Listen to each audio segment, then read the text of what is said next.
Alhamdulillah Alhamdulillahilladzi khalaqal insan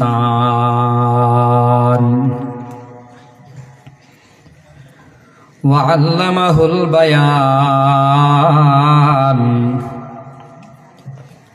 wa ashhadu an la ilaha illallah wa la khaliqa illallah wa la malika illallah ولا رازق إلا الله وحده لا شريك له وأشهد أن سيدنا وسندنا وحبيبنا وطبيبنا وطبيب قلوبنا ومولانا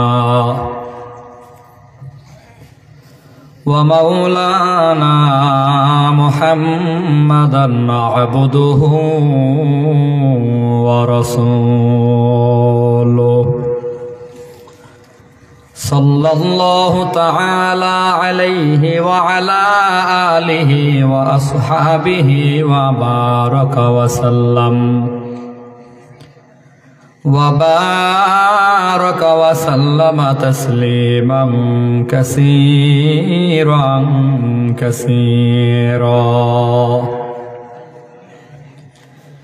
الذي أرسله الله تعالى بالحق بشيرا ونذيرا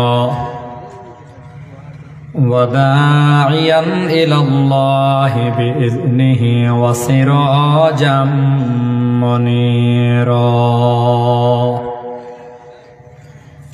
أما بعد فأعوذ بالله من الشيطان الرجيم بسم الله الرحمن الرحيم إن الله يأمر بالعدل والإحسان وإيتاء ذي القربى وينهى عن الفحشاء والمنكر والبغي يعظكم لعلكم تذكرون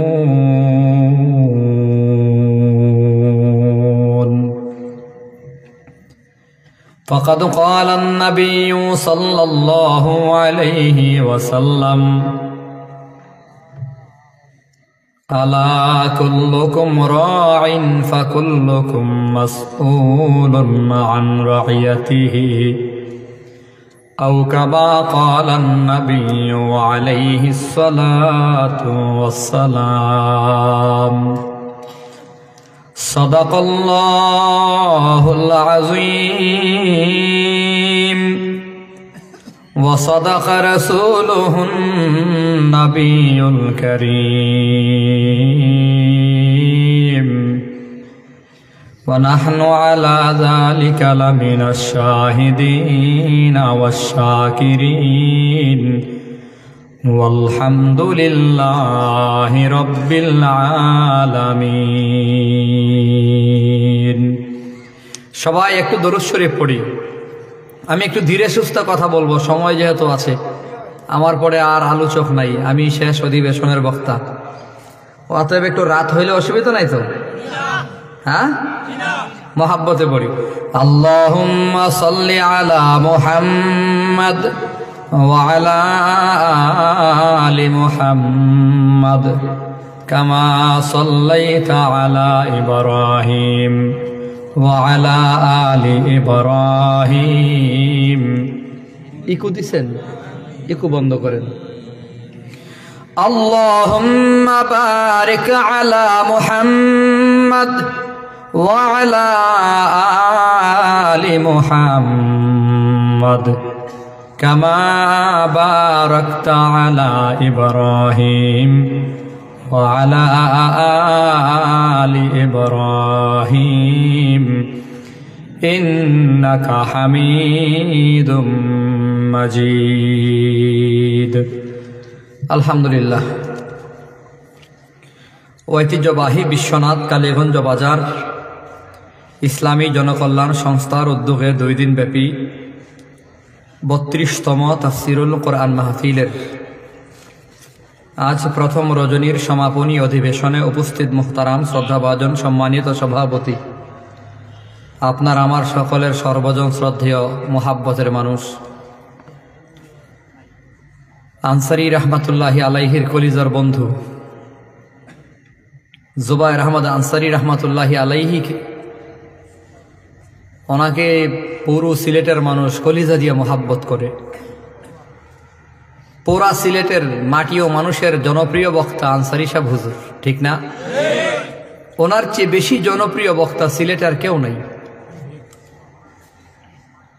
এত বেশি একদিনে মাহফিল করেছেন, একদিনে 7টা 8টা 10টা 11টা মাহফিলে করেছেন। ফজরের পরেও মানুষ অপেক্ষা করত। চিকিৎসা খরচ পর্যন্ত সিংহবাগ সিলেটের মুহিব্বিনরা ওনাকে দিয়েছেন, কোটি কোটি টাকা খরচ। এত মায়া করত। আনসারী সাহেব হুজুরও সিলেটে খুব মায়া করত। এই আওয়াজটা কি করে, গটগট করে? সাউন্ড কন্ট্রোল করেন, এত বেশি দরকার নেই, রাত হইছে অনেক, আপনার একটু কমায় দেন, সমস্যা নেই। যদি বছরে 600 প্রোগ্রাম করেছে, 500 করেছে সিলেট, ঠিক না? আমরা যখন ব্রাহ্মণবাড়িয়ার জন্য তারিখ চেতাম, আমার তো দিন সিলেটে, যত তারিখ সিলেটে। আলহামদুলিল্লাহ বলে। সিলেটের মানুষ এত বেশি মহাব্বত করত যে প্রত্যেকটা দিন, সপ্তাহের পর সপ্তাহ, মাসের পর মাস সিলেট পড়ে থাকতো। সেই আনসারী সাহেব, আমরা তো সবাই আনসারী সাহেব হুজুরের মহাব্বত করতাম, আনসারী সাহেব হুজুর মহাব্বত করত হযরতুল আল্লাম ওবায়দুল হক সাহেবকে, আপনাদের আজকের মাহফিলের সভাপতি। ওনারে আনসারী সাহেব হুজুর খুব মহাব্বত করতেন। আলহামদুলিল্লাহ, একজন যোগ্য সভাপতি, ইমাম, কালীগঞ্জ বাজার জামে মসজিদ, সভাপতি অত্র সংস্থা। আল্লাহ তাআলা হযরতুল আল্লাম হযরত মাওলানা ওবায়দুল হক সাহেব দামাত বারাকাতুহুর হায়াতে রিজিকে বরকত দেন, সকলে বলি আমিন। দীর্ঘ সময় আলোচনা করেছেন আমার খুব অত্যন্ত স্নেহের মোহাব্বতের কলিজার ভাই হযরতুল আল্লাম হযরত মাওলানা মুফতি ওবায়দুর রহমান হুজাইফি। কণ্ঠ চমৎকার, বাচনভঙ্গি চমৎকার, বিনয় আর নম্রতায় ভরা, খুব ভালো হৃদয়ওয়ালা একজন মানুষ। রাসূল আরবি সাল্লাল্লাহু আলাইহি ওয়াসাল্লামের চেহারে আনোয়ারের বয়ান করেছেন। আমাকে একটা বিষয় দেওয়া হয়েছে, ন্যায় বিচার প্রতিষ্ঠিত করা। আমি এই কথাগুলো বলার জন্য একটি আয়াত তেলাওয়াত করেছি, সূরাতুন নাহলের 90 নম্বর আয়াত। সূরাতুন নাহলের কত নম্বর আয়াত? 90 নম্বর আয়াতের ব্যাপারে ইমাম কুরতুবী রহমতুল্লাহি আলাইহি বলেন, আদেশ এবং নিষেধ তথা বিধি বিধান সংক্রান্ত আয়াতগুলোর ভেতরে সর্বশ্রেষ্ঠ আয়াত হচ্ছে এই আয়াত। বলেন সুবহানাল্লাহ। আর কোন আয়াত যদি আল্লাহ নাজিল নাও করতেন, আর পৃথিবীর মানুষ যদি শুধুমাত্র এই আয়াতটাকে নিজেদের সংবিধান বানিয়ে নিত, তাহলে পুরো পৃথিবী একটি সুন্দর আদর্শ, একটি সুন্দর সমাজ বিনির্মাণ হতো। পৃথিবী খুব সুন্দর হতো, যেখানে বিশৃঙ্খলা থাকতো না, মানুষগুলো, প্রত্যেক মানুষ আদর্শবান মানুষ হয়ে যেত। আল্লাহ বলি, ইয়াইযুকুম লাআল্লাকুম তাযাক্কারুন। এই আয়াতের নসিহত গ্রহণকারীরা সর্বোত্তম উপদেশ গ্রহণকারী, অর্থাৎ এই আয়াতের কথাগুলো যারা মেনে চলবে তারাই হবে সবচেয়ে শ্রেষ্ঠ মানুষ। বলুন সুবহানাল্লাহ। আশ্চর্যের বিষয় হলো, এই আয়াত নাজিল হওয়ার পরে সবচেয়ে বেশি মুসলমান হয়েছে, অর্থাৎ কাফের বেঈমান কালিমা পরে মুসলমান হয়েছে। এই আয়াত নাজিল হওয়ার পরে সবচেয়ে বেশি মুসলমান হয়েছে। সুবহানাল্লাহ। কারণ আয়াতের কথাগুলো এত দামি। এই আয়াতের ভেতরে আল্লাহ 3টি আদেশ করেছেন আর 3টি নিষেধ করেছেন। আদেশ কয়টি? বলেন, আদেশ কয়টি? নিষেধ কয়টি? মুফাসসিরিনে কেরাম বলে 3 আদেশ যদি সমাজের লোকেরা মানে, 3 নিষেধ যদি সমাজ থেকে বের হয়ে যায়, এই সমাজ হবে একটি মডেল সমাজ। যদি বিশ্বনাথ এলাকা, কালীগঞ্জ বাজার এলাকার মানুষ মনে করে ইসলামী জনকল্যাণ সংস্থার উদ্যোগে যদি উদ্যোগ নেওয়া হয়, আর যদি এই এলাকার মানুষ মেনে নেয় যে আল্লাহর কোরআনের সূরা নাহালের 90 নম্বর আয়াতে আল্লাহর বলা আদেশ 3টি, আল্লাহর বলা নিষেধ 3টি আদেশ আমরা বাস্তবায়ন করব, 3টি নিষেধ আমরা বর্জন করব, তাহলে পুরো পৃথিবীতে কালীগঞ্জ হবে শ্রেষ্ঠ একটি আদর্শ এলাকা, একটি সুন্দর আদর্শ এলাকা। এর চেয়ে উন্নত আদর্শ এলাকা দুনিয়ায় আর একটাও থাকবে না। এরাই হবে শ্রেষ্ঠ জাতি। বলেন সুবহানাল্লাহ। যদি 3টা আদেশ মানা যায়, 3টা নিষেধ ছাড়া যায়। 1 নম্বর আদেশ হলো নেই বিচার প্রতিষ্ঠা করো। আল্লাহ তাআলার 1 নম্বর আদেশ। এই আয়াত বড় কমন আয়াত। জুমার সানি খুতবাই খতিব সাহেব পড়েন, ইন্নাল্লাহা ইয়া'মুরু বিল আদলি ওয়াল ইহসান ওয়া ইতা'i যিল কুরবা ওয়া ইয়ানহা আনিল ফাহশা'i ওয়াল মুনকারি ওয়াল বাগি ইয়া'iযুকুম লা'আল্লাকুম তাযাক্কারুন। আল্লাহ তাআলার 1 নম্বর আদেশ। আল্লাহ বলে নিশ্চয়ই আল্লাহর আদেশ হলো তোমরা ইনসাফওয়ালা হও, নেই পরায়ণ হও, নেই বিচারওয়ালা হও। আল্লাহ তাআলা চায় তোমরা সমাজে ইনসাফওয়ালা হও। জোরে বলেন কি ওয়ালা? জোরে। ইন্নাল্লাহা ইয়া'মুরু বিল আদলি। আল্লাহ বলে কালীগঞ্জ এলাকার মানুষ ভালো করে শোনো, 1 নম্বর আল্লাহর আদেশ তোমরা নেই বিচার প্রতিষ্ঠা করো, নেই ওয়ালা হও, নেই বিচারওয়ালা হও, ইনসাফওয়ালা, নেই পরায়ণ হও। যেই সমাজের ভেতরে নেই বিচার থাকে ওই সমাজ বড় সুন্দর থাকে, রহমত থাকে। যেখানে নেই বিচার থাকে না ওখানে শান্তিও থাকে না। আজকের সমাজে নেই বিচার নাই, সমাজের ভেতরে নেই বিচার পাওয়াই যায় না। রাষ্ট্রের ভেতরে নেই বিচার ছিল না বিগত 16 বছর। 16 বছর আমরা নেই বিচারের কোনো গন্ধ পাই নাই। নেই পরায়ণতা ছিল না, নীতি আদর্শ ছিল না। কি প্রমাণ বলে, নষ্ট ভ্রষ্ট নায়ক নায়িকা, গায়ক গায়িকা সংসদে থাকতো, আলেমরা জেলখানায় থাকতো। যেখানে নেই বিচার নাই সেখানে আল্লাহর গজব।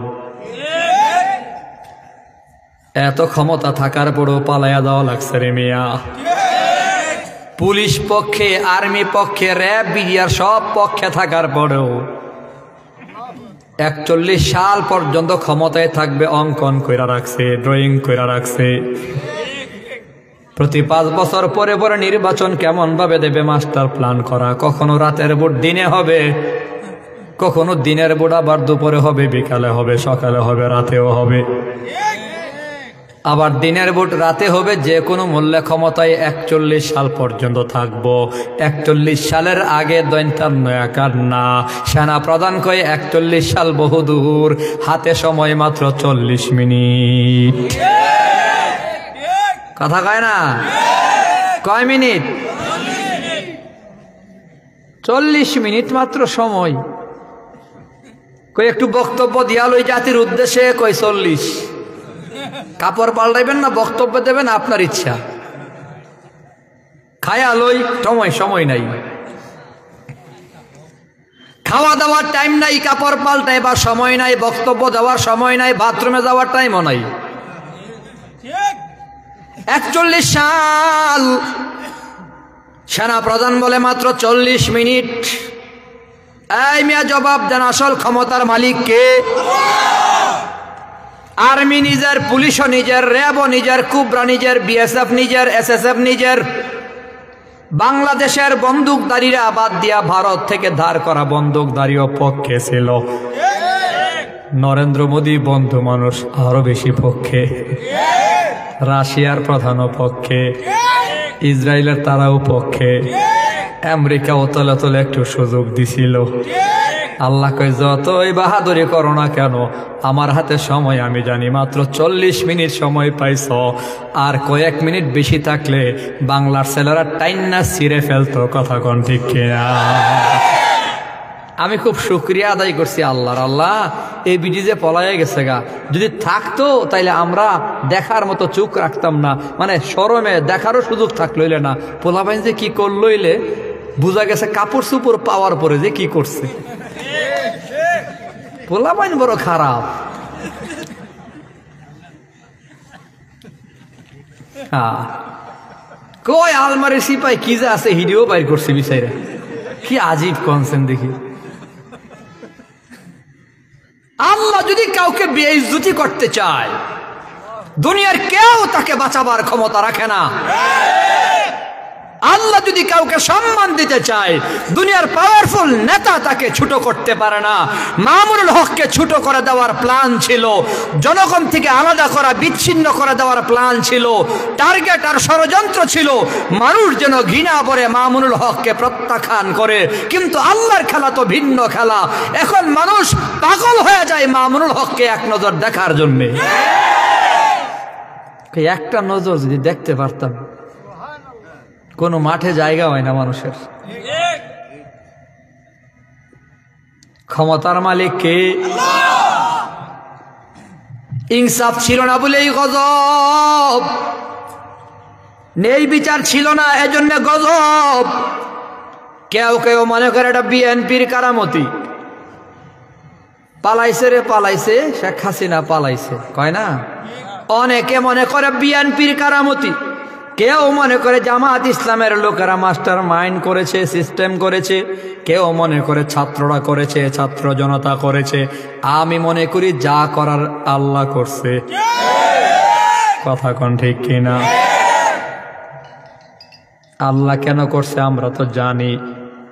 ১৫০০ বছর আগে আল্লাহ জানাইয়া দিছে, মান আদালি ওয়ালিয়ান ফাকাদ আযানতুহু বিল হারব। আল্লাহর বিচার তো ইনসাফের বিচার। আল্লাহ ছাড় দেয়, ছেড়ে দেয় না। আল্লাহ ধরে না, ধরলে আর ছাড়ে না। ৩৫০ বছর পর্যন্ত ঠান্ডা নাই, সর্দি নাই, কাশি নাই, মাজা ব্যথা, কোমর ব্যথা কিচ্ছু নাই, মাথা ব্যথা নাই, জ্বর কাশি কিচ্ছু নাই। ফেরাউন ৩৫০ বছর পর্যন্ত রোগ সুখ কিচ্ছু হয় না। আশপাশের সামসারা কয় আল্লাহর রোগ হয় না, আপনারও রোগ হয় না। আল্লাহর জ্বর ওঠে না, আপনারও জ্বর ওঠে না। আল্লাহ অসুস্থ হয় না, আপনিও অসুস্থ হন না। আল্লাহর মাজা ব্যথা কোমর ব্যথা নাই, আপনার মাজা ব্যথা কোমর ব্যথা নাই। আসলে আপনি আল্লাহ। তো হেসাই কই সূত্রে আনা রব্বুকুমুল আলা, আমি হইলাম সবচেয়ে বড় খোদা। খারাপ লাগতেছে? হ্যাঁ, আল্লাহ তাআলা ১৫০০ বছর আগে জানাই দিছে, আমার বন্ধুদের সাথে যারা দুশমনী করবে আমি আল্লাহ তাদের সাথে যুদ্ধ ঘোষণা করলাম। আল্লাহর বন্ধুদের সাথে দুশমনী যারা করবে তাদের সাথে যুদ্ধ করবে কে? আল্লাহ বলছে আমি করবো। আমি আল্লাহ যেদিন যুদ্ধ করবো, বন্দুক লাগে না, পিস্তল লাগে না, গুলি লাগে না। সাধারণ ছাত্র জনতার হাতে ভালো একটা লাঠিও নাই, ঠিক না? খালি হাতে দাঁড়াইছে, পানি লিয়া দাঁড়াইছে, খালি হাতে আবু সাইদ বুক বাড়াইয়া দিছে, মুগ্ধ পানি লিয়া ঘুরে। হাতে অস্ত্র নাই, লাঠি নাই, ব্যান্ধা নাই, কিছুই নাই। নিরীহ নিরস্ত্র মানুষগুলার গণজোয়ার যখন ঠেলা মারলো, রাতারাতি পালানোর সিদ্ধান্ত না নিতে পারলেও দুপুর ১২টার সময় ছিল, ক্ষমতায় থাকবই কিন্তু আল্লাহর খেলা। জোহরের আগেই তোমার পালাইতে হবে, আসরের আজান দেওয়ানের টাইম নাই। আগে পড়তাম নদীর আপার ভাঙ্গে ও পার গড়ে, এই তো নদীর খেলা। সকাল বেলার রাজারে তুই ফকির সন্ধ্যা বেলা। এখন বলি সকাল বেলার রাজা রানী রে তুই, সকাল বেলার রানী রে তুই, দুপুর ফকির বেলা, মানে ফকির দুপুর বেলা। দুপুর বেলায় শেষ, সন্ধ্যায় তেমন লাগছে না, ঠিক না? আগে তো সন্ধ্যায় কইতো, এখন কইতেব সকালবেলার রানী রে তুই, ফকির দুপুর বেলা। কোটি কোটি টাকা বরাদ্দ দেওয়ার ক্ষমতা ছিল যার হাতে, এখন ক্যামেরার সামনে আসার ক্ষমতা নাই। টেলিভিশন খুললেই শুধু আউলিয়ারে দেখতাম, এখন মাঝে মধ্যে মন চাই একটু দেখি কই যে গেছে আল্লাহ জানে। আল্লাহ কই ফালাইছে দেখেন। আল্লাহ বলে আমার বন্ধুদের সাথে যারা দুশ্মনী করবে আমি আল্লাহ তাদের সাথে যুদ্ধ ঘোষণা করলাম। আমি মনে করি নিরীহ নিরপরাধ আলেম ওলামাদের জাল খাটানোর কারণে, আলেমদের উপর টর্চার করার কারণে, আলেমদেরকে রিমান্ডে রাখার কারণে, আলেম ওলামাদের নির্যাতন করার কারণে, আল্লাহর বন্ধু আলেম ওলামাদেরকে শহীদ করার কারণে 13 সালে গুলি করে করে আলেমদের শহীদ করে দিল, মাদ্রাসার ছাত্রদের শহীদ করে দিল। নিরীহ ছাত্র জনতার উপর অত্যাচার জুলুম করার কারণে আমার আল্লাহ গজব ফলাইয়া দিছে। আল্লাহ তাআলা হয়তো বুঝাইয়া দিছে আমার বন্ধু আলেমদের ভাল লাগে না, নরেন্দ্র মোদী আকাড়া বেড়ারে ভাল লাগে, তাহলে যাও আমি তো বালা না বালা লইয়া থাকো। যাও হ্যাঁ বেড়ার লগে তাহলে গিয়া হুজুরের লগে ভাল লাগছে না, আলেমরার লগে ভাল লাগে না, বাংলাদেশের নিরহরা মানুষের লগে ভাল লাগে না, দুর্বল মানুষের লগে ভাল লাগে না, মাদ্রাসার ছাত্রদের পছন্দ হয় না, আলেমদের পছন্দ হয় না, মুসলমানদের পছন্দ হয় না, বুরকা পছন্দ হয় না। যাও তোমার যেহেতু এতই খোলামেলা চলতে মনে চায়, নরেন্দ্র মোদী খোলামেলাই চলে, এবার পর্দাও করে না, নাচে গায় সবই করে, ভিতরে যে কি করে আল্লাহ জানে।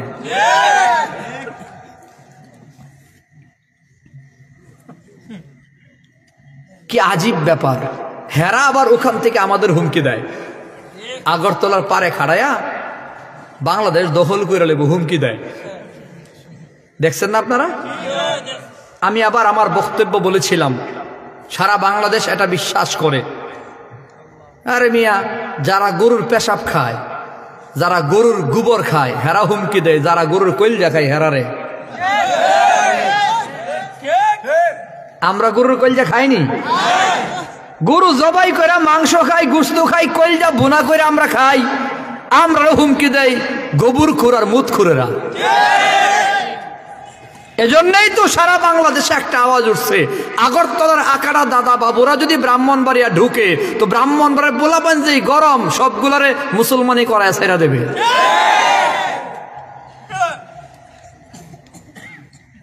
মুসলমানের কোনো ভয় যারা কারণ মুসলমানের কোনো ভয়, মুসলমানের সাথে আছে কে? আরো জোরে কর। রাত বেশি হয়ে গেল নাকি? চলবে হ্যাঁ? যার সাথে মালিক আছে তার কোনো ভয় নাই।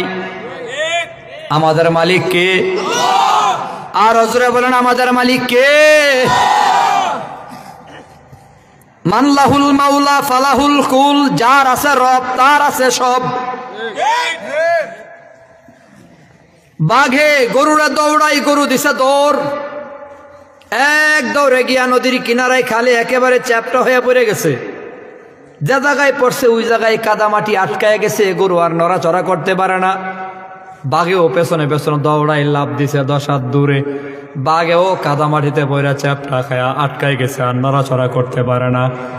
বাঘে আবার গরুরে ডাক দেয়া কই, গরু শালার গরু, তুইও মরছত আমারও মরছত, আর জায়গা পাইলি না, শুকনা একটা জায়গায় লাভ দিতি, ধরতাম খাইতাম। গরু কই, আমি মরি নাই বন্ধু, তুমি মরছ কেন? কেন বন্ধু, তোমার মালিক নাই, আমার মালিক আছে।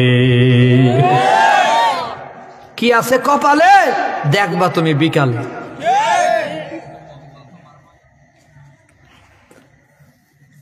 হ্যাঁ ওই গরুর মালিক গরুরে তালাশ করতে করতে নদীর কিনারায় গিয়া দেখে কাদামাটিতে আটকাই রয়েছে, পাশে একটা বাঘেও আটকা।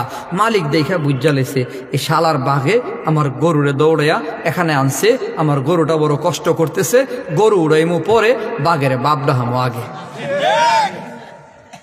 বাড়িতে গিয়া লাঠি বেন্দা সব লইয়া আয়া ইচ্ছা মতো বাঘেরে পিটাইয়া বাপ ডাকাইয়া গরুরে টান দিয়ে উঠাইয়া দুইয়া টুয়ে নিয়ে যায়গা।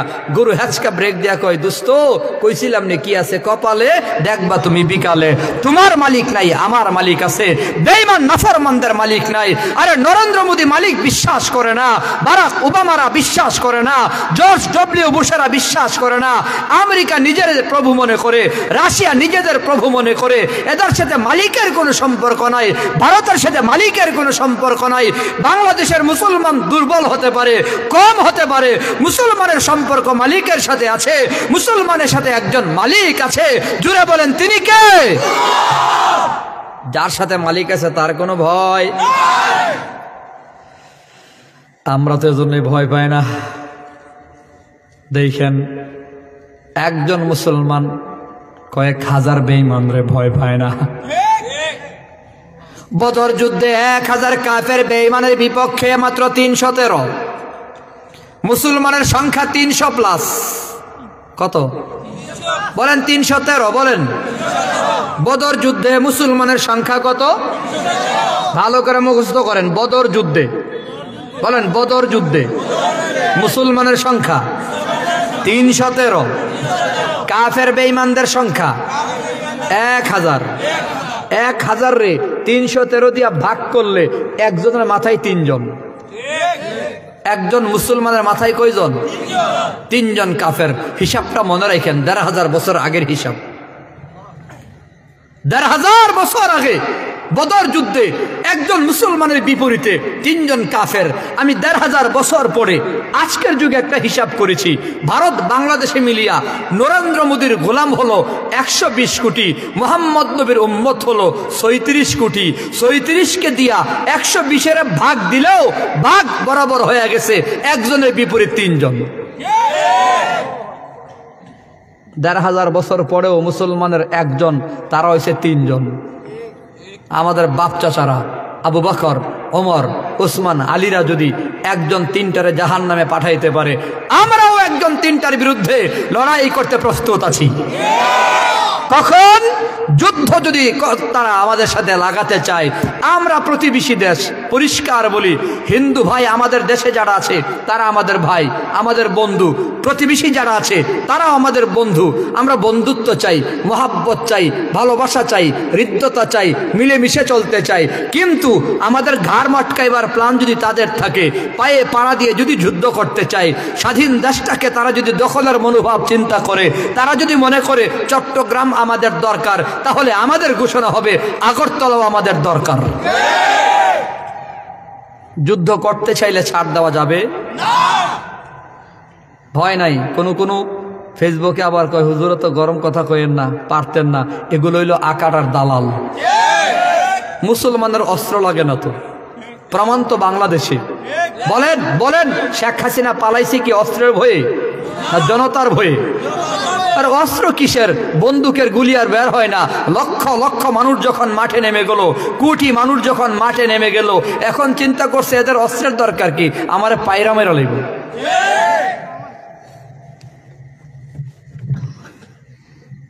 আল্লাহ আমাদের ইমানকে মজবুত করেন, সবাই বলি আমিন। ভয় পান নাকি মিয়া? আমাদের সাথে কি?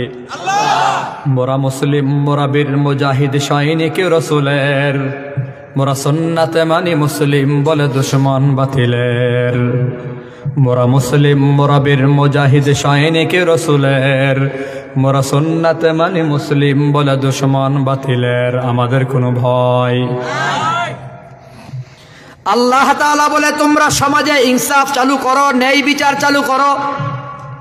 ইন্নাল্লাহ ইয়ামুরু বিল আদলি। কালীগঞ্জ এলাকার মুসলমান শোনো, ব্যক্তিগত জীবনেও ইনসাফ চালু করো, ন্যায় বিচার চালু করো। পারিবারিক জীবনে ন্যায় বিচার চালু করো, সামাজিক জীবনে ন্যায় বিচার চালু করো, রাষ্ট্রে ন্যায় বিচার চালু করো। এত গজব শুধুমাত্র ন্যায় বিচার না করার কারণে আলেমদেরকে বন্ধু বানায়া জালেমদের বিরুদ্ধে থাকলে আজকে হয়তো পালানো লাগতো না। পালানোর একমাত্র কারণই হলো আলেমদের দুশ্মন বানাইছে। আল্লাহ যুদ্ধ ঘোষণা করছে, যার দরুন 40 মিনিট সময় পাইল না। তওবা করে ফেলেন মিয়া। এখনো যারা ক্ষমতায় যাইবেন মনে করেন, গেছেন গা মনে করেন। আমি সারা বাংলাদেশ ঘুরে ঘুরে দেখতেছি, কেউ কেউ মনে করতেছে ক্ষমতায় বোধহয় গেছে গা। বাপসাব মনে হয় ক্ষমতায় গেছে গা, শপথ পাঠটা শুধু বাকি। চান্দাবাজি রেডি হয়েছে, কেডা কোন জায়গায় চান্দা করবে। মাছের বাজার কে সামলাইবো, চক বাজার কে সামলাইবো, সিএনজি স্ট্যান্ড কে সামলাইবো, বাসের চান্দা কে নিবে, নদীকে ডাইকে আনবে, ঘাটকে ডাইকে আনবে, চান্দাবাস সব জায়গায় সিটিং ফিটিং দিয়া রাখছে। শপথ করে ক্ষমতায় বৈশা আবার জুলুম অত্যাচার করবে, আবার মানুষের উপর নির্যাতন করবে। যদি স্বপ্ন এটাই থাকে, লিখে রাখেন, লিখে রাখেন, তারা তো 40 মিনিট সময় পাইছে, আপনারা 40 সেকেন্ড সময়ও পাবেন না। কেন বলি? একমাত্র কারণ সাধারণ জনগণ যারা রাজনীতি বুঝে না, রাজনীতি করে না, চেয়ারের লোভ যাদের ভেতরে নাই, ক্ষমতায় যাওয়ার স্বপ্নও যারা দেখে না, সংসদ ভবন স্বপ্নেও যারা দেখে না, এ মানুষগুলা ক্ষমতায় যেতে না পারলেও ক্ষমতার থেকে টাইনা নামানোর কায়দা শিখে ফেলছে। কেমনি যে নামাইতে হইব এটা খুব ভালো জানে পাবলিক। কথা ঠিক নেই? অতএব যারাই ক্ষমতায় যাবেন জনগণের পক্ষে থাকার নিয়ত করেন। জনগণের পক্ষে যারা থাকবে আমরা তাদের পক্ষে। কথা কোন ঠিক কিনা? ন্যায় বিচার চালু করেন। কিন্তু দুঃখ, আজকের পারিবারিক জীবন, সামাজিক জীবনেও ন্যায় বিচার নাই। জানি না আপনাদের এলাকায় সামাজিক কোন সালিশ মিটিং বৈঠক হয় কিনা। দুই ভাইয়ের ভেতরে জায়গা নিয়ে দ্বন্দ্ব, 12% জায়গা, বড় ভাই পাবে 6, ছোট ভাই পাবে 6, মাঝখানে তাল গাছ। বড় ভাই বলে তাল গাছ আমি চাই, ছোট ভাই কয় তাল গাছ আমি চাই। লাগছে দ্বন্দ্ব। দ্বন্দ্ব যখন চরমে গরম, এলাকার বড় মাতব্বর মন্ডল সর্দার দাঁড়ায় মনে মনে কয়, তাদের দ্বন্দ্ব যত বাড়বে আমার ধান্দা তত বাড়বে। ঘুষখোর সর্দার সমাজে আছে না নাই? ঘুষখোর বিচারক সমাজে আছে না নাই?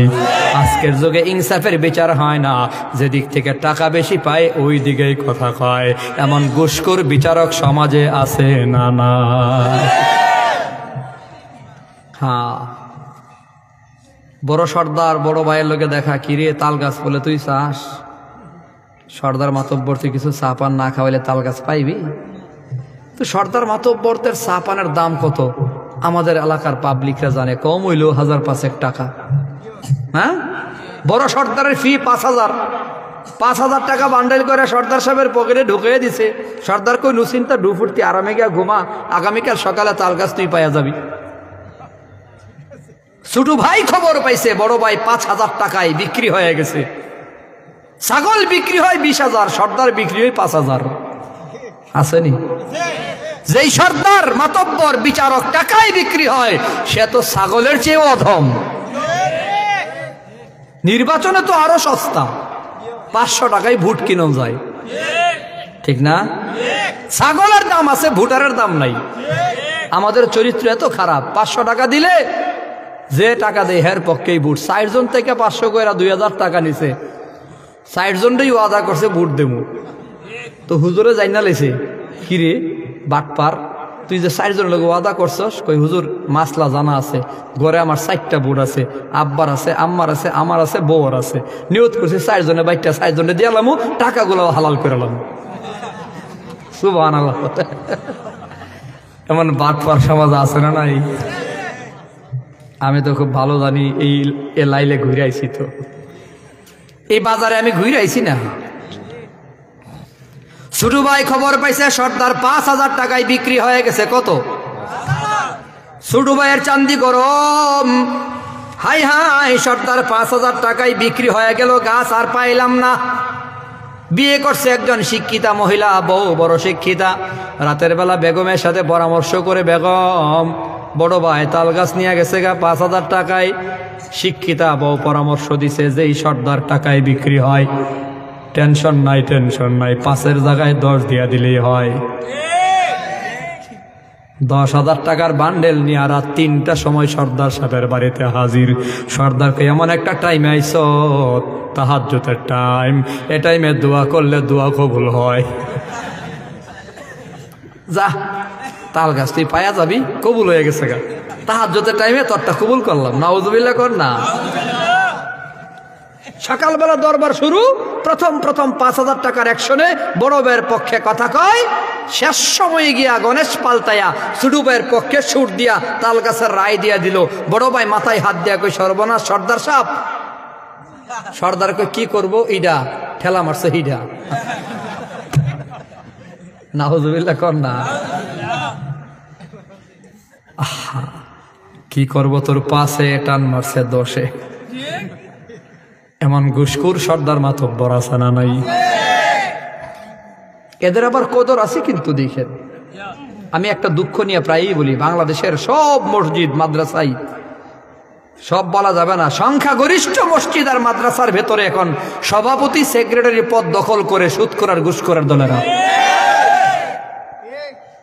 আরো যদি ক্লিয়ার বলি, আপনি একটা মসজিদের ঠিকানা আমার বলেন যেই মসজিদের সভাপতি রিক্সাওয়ালা, সিএনজি চালায় এমন একজন আছে, রাস্তা পরিষ্কার করে ঝাড়ুদার, তারে কেউ সভাপতি বানাইবো? এবার 5 ওয়াক্ত নামাজ মসজিদে আদায় করে, মসজিদটারে ঝাড়ু দেয়, ইমাম সাহেবরে খুব খেদমত করে, মুয়াজ্জিনের দায়িত্ব আদায় করে, ইমাম সাহেবকে নামাজও পড়াইতে পারে মাশাআল্লাহ। সবার আগে মসজিদে ঢুকে, সবার পরে মসজিদ থেকে বের হয়, 1 পয়সা হারাম খায় না, বিবি বেপর্দা চলে না, খুব সুন্দর চলাফেরা, তার মতো বুজুর্গ এলাকার ভেতরে কেউ নাই। এরপরও কমিটির কোনায়ও তার নামটা নাই, একমাত্র অপরাধ হলো সে গরিব। 51 সদস্য বিশিষ্ট কমিটির ভেতরে 51 নম্বরে তার নামটা নাই, অথচ লোকটা সভাপতি হইলে এ লোকটারই বানান দরকার ছিল। যেহেতু লোকটা আল্লাহওয়ালা, যেহেতু মসজিদটারে কলিজা দিয়া মহাব্বত করে ভালোবাসে, মসজিদের সভাপতি হওয়ার প্রথম হকদার সে। গরিব হওয়ার অপরাধে সে সভাপতির পদ পাইল না। সুদখোর টাকার গরমে, ঘুষখোর টাকার গরমে, লাঠির গরমে, ক্ষমতার গরমে, যার টাকা আছে পয়সা আছে, এলাকার লোকেরা তার আব্বা ডাইকা না সভাপতি বানায়। মা গো মা, বড় লোকের খুব বেজার হইব আমার উপরে। আর আমি চিন্তা করছি আমি চেয়ারম্যান, আমার লোকে কেডা কথা কইব।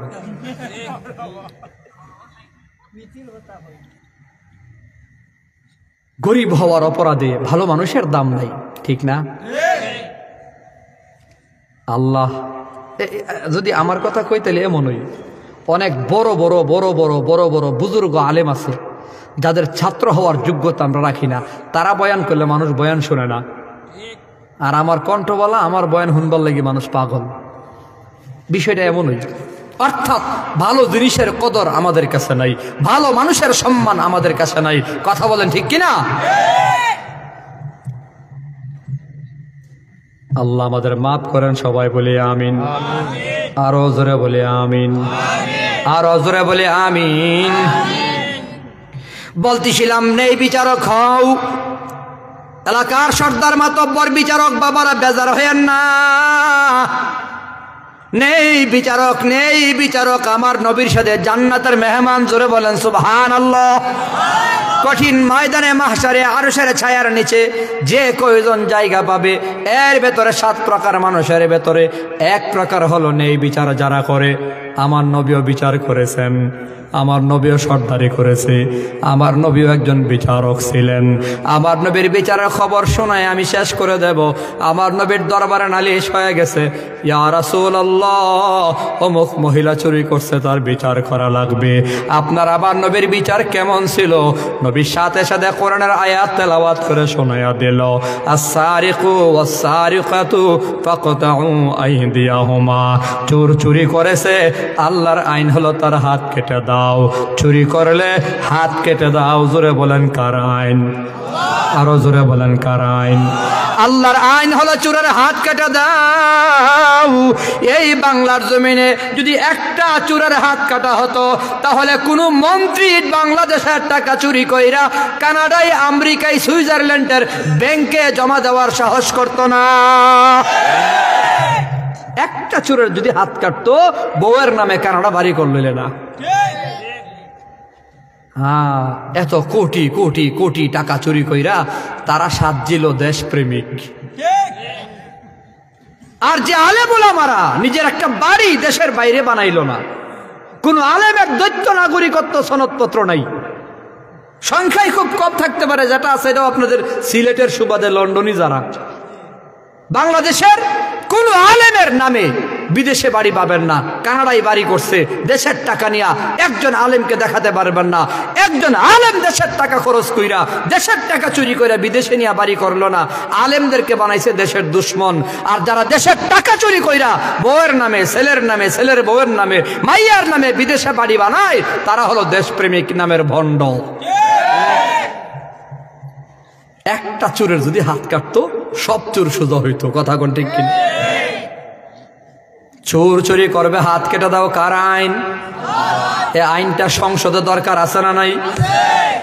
আমি অন্তর্বর্তীকালীন সরকারের কাছে বলবো, দেশের টাকা চুরি হওয়া থেকে বাঁচানোর জন্য এই আইনটা করেন। কোন চোর যদি ধরা পড়ে হাত কাটতে হবে।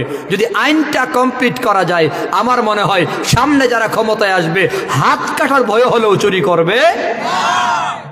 পঙ্গু বানায় দেন আল্লাহর আইন। একটারে কাটবেন, হগলডি সোজা, সব চোরাই তওবা করবে। ঠিক কিনা? এটাই ছিল আল্লাহর আইন, ইনসাফের বিচার। আমার নবী কইছে হাত কেটে দাও, আল্লাহর আইন। জোরে বলেন কার আইন? অসুবিধা হচ্ছে নাকি আপনাদের? সাহাবায়ে কেরাম বড় চিন্তায় পড়ে গেছে। নবীর সাহাবায়ে কেরাম বড় চিন্তায় পড়ে গেছে যে এই মহিলাটার হাত কাটার কথা নবী বলছে। এই মহিলাটা নবীর বংশের মহিলা। নবীর বংশের মহিলা যদি হাত কাটা হয় তো নবীর মান সম্মান যাবে। নবীর বংশের মহিলার হাত কাটা হলে নবীর মান সম্মান যায়। সাহাবায়ে কেরাম চিন্তায় পড়ে গেছে, নবীর কাছে যদি একটা খবর দেওয়া যায়, নবী গো এই মহিলাটা আপনার বংশের মহিলা, দেখেন না হাত না কাইটা আঙ্গুল কাটা যায় নাকি, বিচারটা সহজ করা যায় নাকি। কিন্তু কয়ে যাবে খবর নিয়া, সুপারিশ নিয়া, কেউ সাহস করে না।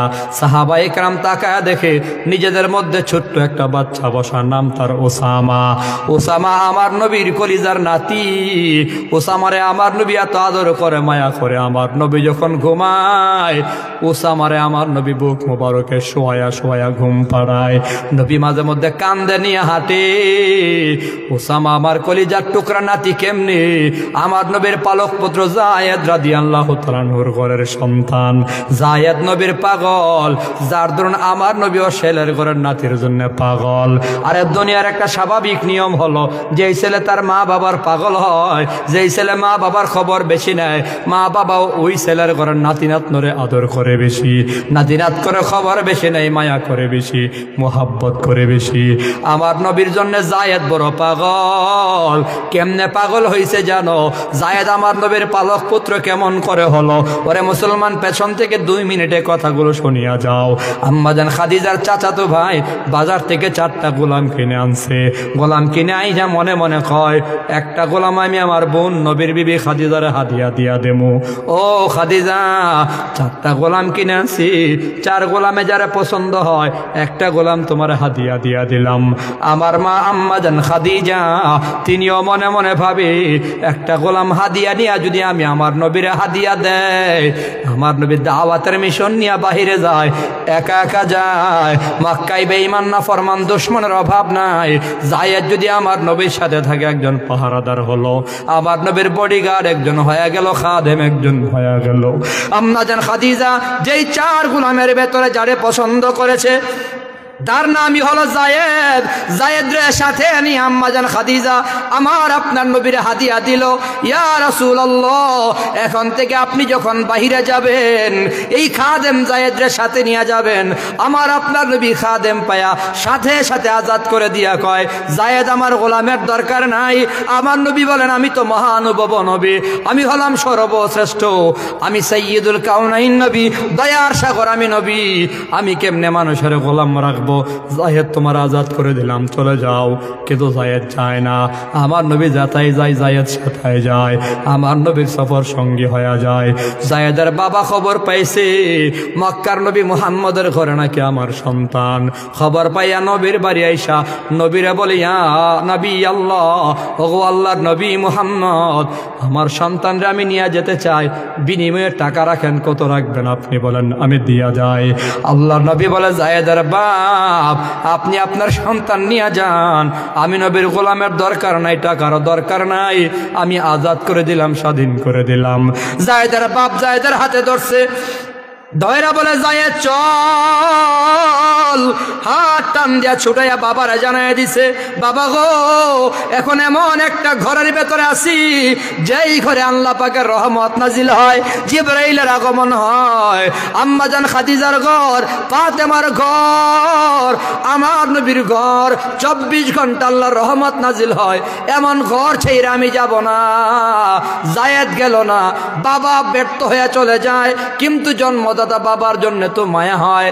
জায়েদ বাবার দিকে তাকায়া তাকায়া কান্দে।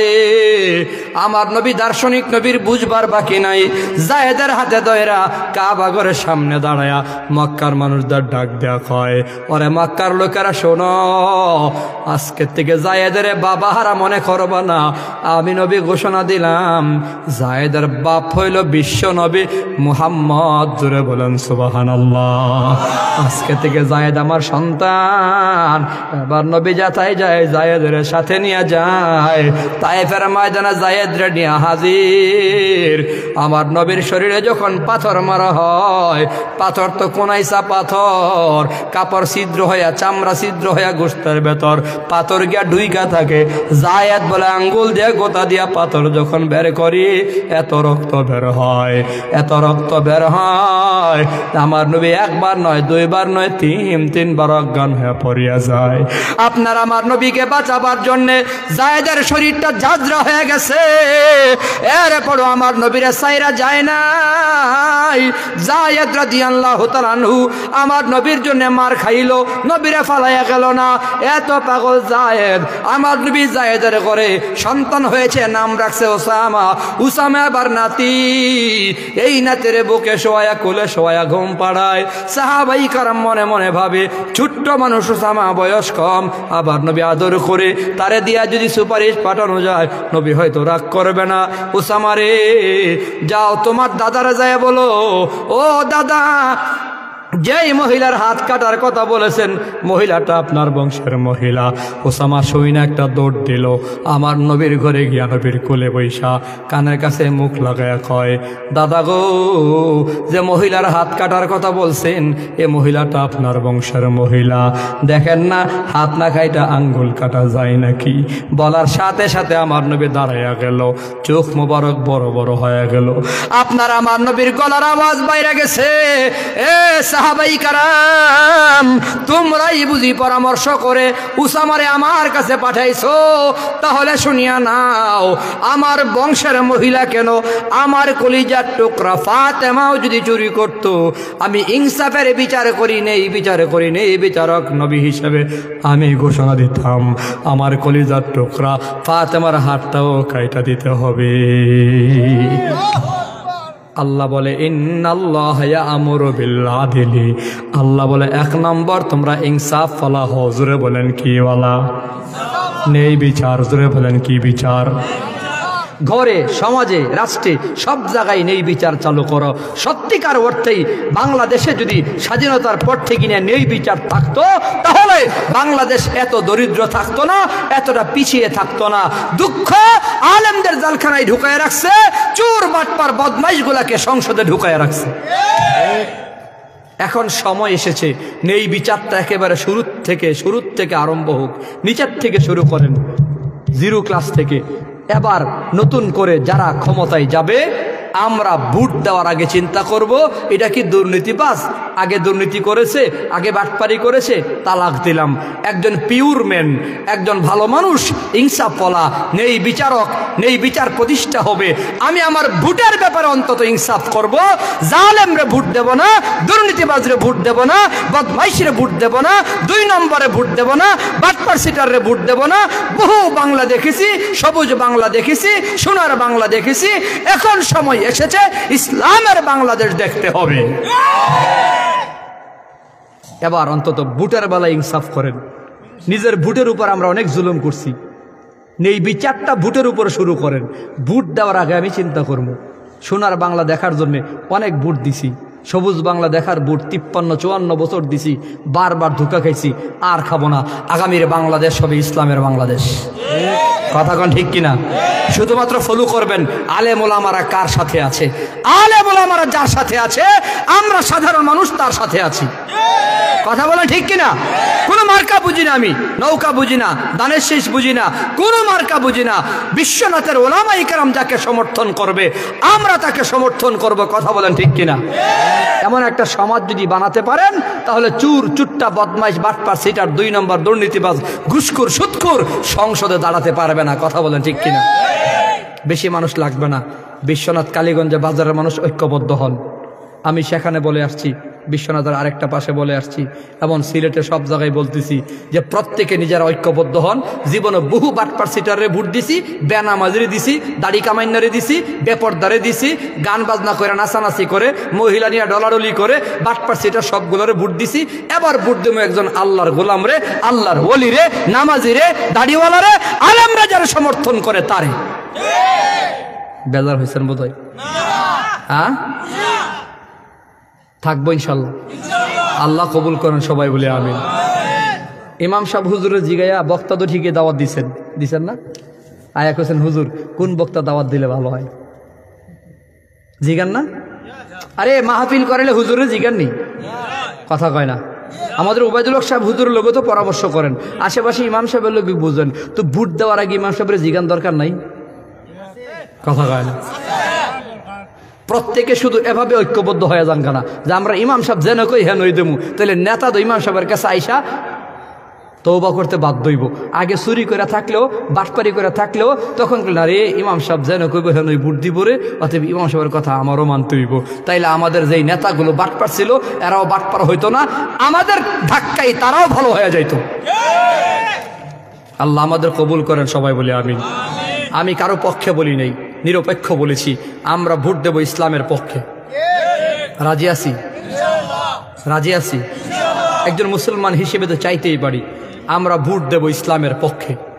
সংসদে কথা হবে কোরআন থেকে, আর সংসদে মমতাজের গান আমরা শুনতে চাই না। হয়তো মমতাজরা পাল্টাইছি, আরেক দল চাইতেছে সাবিনা ইয়াসমিনের ঢুকাইব, ঘুরে ফিরে একই।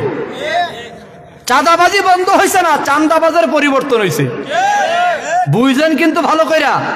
চাঁদাবাজি এখনো চালু আছে, চাঁদাবাজের পরিবর্তন হয়েছে না, অতএব চাঁদাবাজের পরিবর্তন করতে হবে। বেজার হয়েছেন মনে হয়? আল্লাহ আমাদের কবুল করেন সবাই বলে আমিন। সিনেমার নায়ক নায়িকা সংসদে যেতে পারবে না আমরা যদি ঐক্যবদ্ধ থাকি। যদি আবারও সিনেমার নায়ক ঢুকাই দেন, নায়িকা ঢুকাই দেন, গানের শিল্পী ঢুকাই দেন, তাইলে শেখ হাসিনা আপাই তো ভালো আছিল। যদি আবারও চাঁদাবাজি করেন, জুলুম নির্যাতন করেন, সিএনজির থেকে টাকা নেন, বাজার থেকে চাঁদা উঠান, বাটপারি সিটারে 2 নম্বরই করেন, সুদ ঘুষ চালু করেন, গান বাজনা না সাংস্কৃতিক অনুষ্ঠানের নামে ছেলে মেয়ে একসাথে ডলাডলি করেন, নাচানাচি করেন, তাহলে শেখ হাসিনা আপা কি দুষ্টা করছিল কোন? আল্লাহ আমাদেরকে আলেমদের সাথে থাকার তৌফিক দেন সবাই বলে আমিন। এটাই হবে আপনার নিজের উপরে ব্যক্তিগত জীবনে ইনসাফের বিচার হবে প্রথম বিচার, যে আমি আলেমদের সাথে থাকবো, এটাই হবে ইনসাফের বিচার। বেজার হয়েছেন মনে হয়? মাপ চাই, আল্লাহর রাস্তে মাফ করে দিয়েন। আবার যদি আসমান থেকে ফয়সালা হয় আসবো, দেখা হবে, বয়ান হবে, দোয়া চাই সকলের কাছে। আয়াতের ভেতরে 3টা আদেশ আছে, 3টা নিষেধ আছে। 1 নম্বর আদেশ আল্লাহ কয় নেই বিচার প্রতিষ্ঠা করো। নেই বিচার প্রতিষ্ঠা করলে কি লাভ, না হইলে কি ক্ষতি, টুকটাক কিছু বলেছি। আল্লাহ যেন আমাদের সমাজে নেই বিচার চালু করতে পারি। বাকি কথাগুলো আরেকবার সুযোগ পাইলে বলবো না ইনশাআল্লাহ। আমরা সবাই দোয়া করব। আমি সাংঘাতিকভাবে আন্তরিকভাবে ঋণী আছি যে আমাদের উস্তাদ তুল্য, সরাসরি উস্তাদ না হলেও আমাদের উস্তাদদের বন্ধু, এবং ওয়াদের মাঠে তো উস্তাদি বলা যায়, খুব মোহাব্বত করতেন, আদর করতেন। আমার পুরা পরিষ্কার মনে আছে 12 সালে আমি যখন ব্রাহ্মণবাড়িয়া হুজুরের বাসার পাশে বয়ান করি, আনসারী সাহেব হুজুরের বাসার পাশে, তখন উনি বাসায় বসে বসে বয়ান শুনতেছে। আমার পরে হুজুরের বয়ান, তো কমিটি গিয়া কইতেছে হুজুর আমজাদ তো বইছে 1.5 ঘন্টা হইছে বয়ান করতেছে, কয়ে আরো 1 ঘন্টা করুক, বয়ান ভাল লাগতেছে, আমার কাছে ভাল লাগতেছে, করুক গা। ওখান থেকে আমারে মৌলভীবাজার ঢুকাইলো, গোলাপগঞ্জে ঢুকাইলো, সিলেট বিশ্বনাথ ঢুকাইলো, মানে আনসার হিসাব বিভিন্ন জায়গায় দিক টিক দিয়া ঢুকাইয়া দিয়ে দিল আর কি। একটা মায়া মহাব্বত ভালোবাসতো খুব বেশি। বাসার পাশে বাসা। আপনাদের সবার কাছে দোয়া চাই আল্লাহ যেন আল্লাহর মকবুল বান্দার কবরটাকে জান্নাত রুচা মাকাম বানায় দেন। আনসার হিসাব হুজুরের যে মায়া মহাব্বত ভালোবাসা আপনাদের প্রতি ছিল, আপনাদের মহাব্বত ওনার প্রতি ছিল, এই মহাব্বতটা যেন আল্লাহ আপনাদের সকলের জান্নাতে যাওয়ার জরিয়া হিসেবে কবুল করেন সবাই বলে আমিন। ওয়া আখিরু দাওয়ানা আলহামদুলিল্লাহি রাব্বিল আলামিন। কিছু কথা বলবেন? দোয়া হবে, হ্যাঁ মুনাজাত হবে। বিসমিল্লাহির রহমানির রহিম। রব্বানা যালামনা আনফুসানা ওয়া ইল্লাম তাগফির লানা ওয়া তারহামনা লানাকুনান্না মিনাল খাসিরিন। রব্বানা আতিনা ফিদ দুনিয়া হাসানাতাও ওয়া ফিল আখিরাতি হাসানাহ ওয়া কিনা আযাবান নার। আল্লাহুম্মা গফির লানা ওয়া লিওয়ালিদাইনা রব্বিরহামহুমা কামা রব্বায়ানি সগীরা রব্বিরহামহুমা কামা রব্বায়ানি সগীরা। আয় আল্লাহ, কালীগঞ্জ বাজার ইসলামী জনকল্যাণ সংস্থার মাহফিল তুমি কবুল মঞ্জুর করিয়া নাও। এই সংস্থার যত সদস্য কবর দেশে চলে গেছে, কবরগুলো জান্নাতের টুকরা বানাইয়া দাও। আল্লাহ, যেই সদস্যরা আছে মাহফিলের আয়োজন করেছে, আমরা যারা বয়ান করেছি শুনেছি, আমাদের জিন্দেগির সমস্ত গুনাহ খাতাগুলি মাফ করিয়া দাও। মাহফিলকে তুমি কিয়ামত পর্যন্ত কবুল মঞ্জুর করিয়া নাও। 32তম বছর আয় আল্লাহ, যারা প্রথমে শুরু করেছে, কত যুবক কত সদস্য কবর দেশে ঘুমায় গেছে। আল্লাহ, আয় আল্লাহ, মেহেরবানি করে তাদের কবরগুলো জান্নাতের টুকরা বানিয়ে দাও। আয় আল্লাহ, আমরা যারা হাত বাড়াইছি অন্তর্যামী মাওলা, প্রত্যেকের মনের জায়েজ মাকাসাদা পুরা করিয়া দাও। অভাবীদের অভাব দূর করিয়া দাও। ঋণগ্রস্ত ঋণ আদায় করবার তৌফিক দিয়া দাও। চিন্তা পেরেশানি দূর করিয়া দাও। রোগী রোগিনীকে শাফা দিয়া দাও। আয় আল্লাহ, প্রাণের কলিজার টুকরা যুবক ভাইদের পড়াশোনায় মনোযোগ বাড়াইয়া দাও। স্কুল কলেজে মাদ্রাসায় যারা পড়ে আল্লাহ পড়াই মনোযোগ বাড়াইয়া দাও। বিদেশের বাড়িতে যারা আছে প্রবাসী ভাইদের কামাই রোজগারে বরকত দিয়া দাও। আয় আল্লাহ, বেকার যুবক ভাইদের বেকারত্ব দূর করিয়া দাও। যাদের বিয়ে হয় না বিয়ের ব্যবস্থা করিয়া দাও।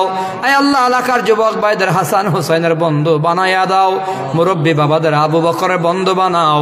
মা বোনদের মা খাদিজা ফাতেমার বান্ধবী বানাও। আল্লাহ, মেহেরবানি করে আমাদের দোয়া তুমি কবুল মঞ্জুর করিয়া নাও। আগামীকাল যে ওলামায়ে কেরাম আসবে সহি সালামতে আসার তৌফিক দাও। আগামীকাল সবাইকে প্যান্ডেলে এসে বয়ান শোনার তৌফিক দাও।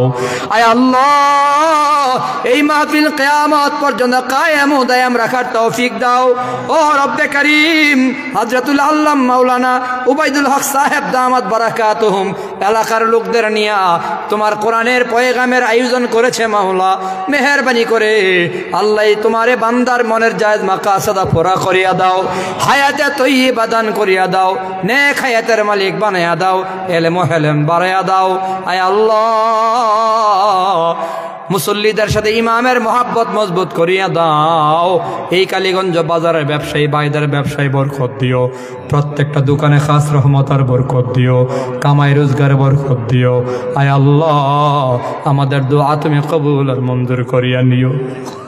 আয় আল্লাহ, তাকায় দেখো কার আব্বা নাই, অন্ধকার কবরে ঘুমায় গেছে কতদিন। আব্বার চেহারা দেখে না রে মালিক। আব্বা আব্বা কয়া ডাকে না। আব্বার ঘর আছে, আব্বা নাই। আব্বাই যে খাটে ঘুমায় তো খাট আছে, আব্বা নাই। আব্বার নামাজের পাঞ্জাবিটাও ঘরে আছে, আব্বা নাই।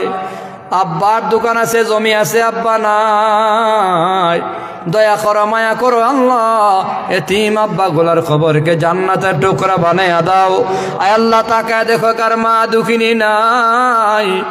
কতদিন হয়ে গেল আম্মারে দেখে না। আম্মা আম্মা কয়া ডাকে না রে মালিক। দয়া করে মায়া করে এতিম আম্মা গুলার খবরকে জান্নাতের টুকরা বানাইয়া দাও। আয় আল্লাহ, আমাদের যাদের আব্বা আম্মা বেঁচে আছে হায়াত বাড়াইয়া দাও। না বাবার খেদমত করবার তৌফিক দাও। আমাদের সন্তানগুলাকে দিনদার নামাজি মুত্তাকি পরহেজগার বানাও। আল্লাহ, বিপদগামী পথ থেকে সন্তানগুলারে কুদরতে বাঁচাও। গাঁজা ইয়াবা মাদকের সুবল থেকে বাঁচাও। আয় আল্লাহ, আমাদের সন্তানগুলাকে নাজাতের জরিয়া হিসেবে কবুল করিয়া নাও। জাহান্নামে যাওয়া লাগবে এমন সন্তান থেকে আমাদেরকে আল্লাহ হেফাজত করো। আয় আল্লাহ, আমাদের সবাইকে মক্কা মদিনায় যাওয়ার তৌফিক দাও। আয় আল্লাহ, এই বাংলাদেশকে কোরআনের জন্য কবুল করিয়া নাও। ইসলামী হুকুমতের জন্য কবুল করিয়া নাও। আয় আল্লাহ, এ দেশের ভেতরে ইসলামী আইন বাস্তবায়ন করে দাও। উলামায়ে কেরামের ভেতরে ইত্তেহাদ আর ইত্তেফাক দান করিয়া দাও। এখন এক বানাইয়া দাও। মতানৈক্য দূর করিয়া দাও। আয় আল্লাহ, আমাদের সকলের দোয়া তুমি কবুল করিয়া নাও। সুবহান রাব্বিকা রাব্বিল ইজ্জাতি আম্মা ইয়াসিফুন ওয়া সালামুন আলাল মুরসালিন ওয়ালহামদুলিল্লাহি রাব্বিল আলামিন।